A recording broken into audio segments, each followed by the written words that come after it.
Welcome back to Beyond the Lens Productions, your automotive community.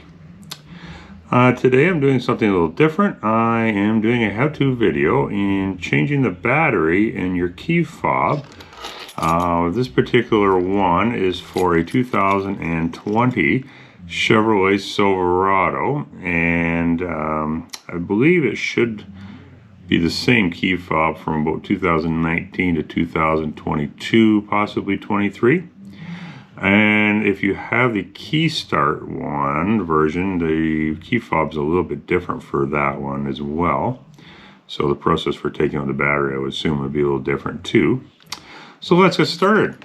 First, you'll see a little button on the side. You'll push that and your emergency key will come out.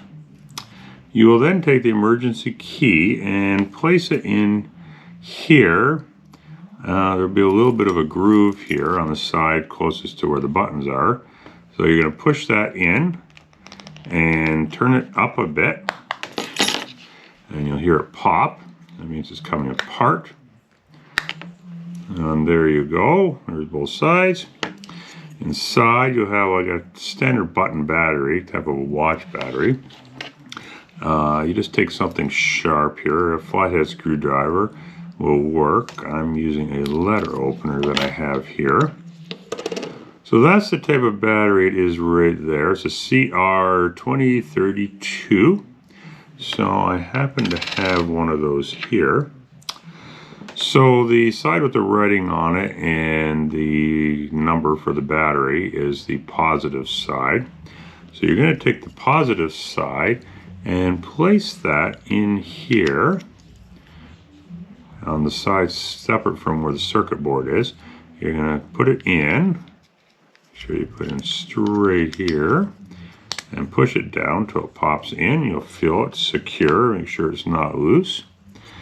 Then you're going to take the two pieces here and put them back together, snapping the side closest to the lock and unlock buttons first, and then snapping in the other part here, being sure not to force it too much.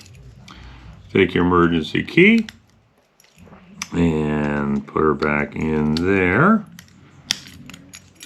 and just like that, the battery is changed and you are good to go again. If you guys like this content, be sure to comment below and let me know. I can certainly do some more how-to videos. And be sure to comment, like, and subscribe and do all those wonderful algorithm things. And I will see you guys in the next video.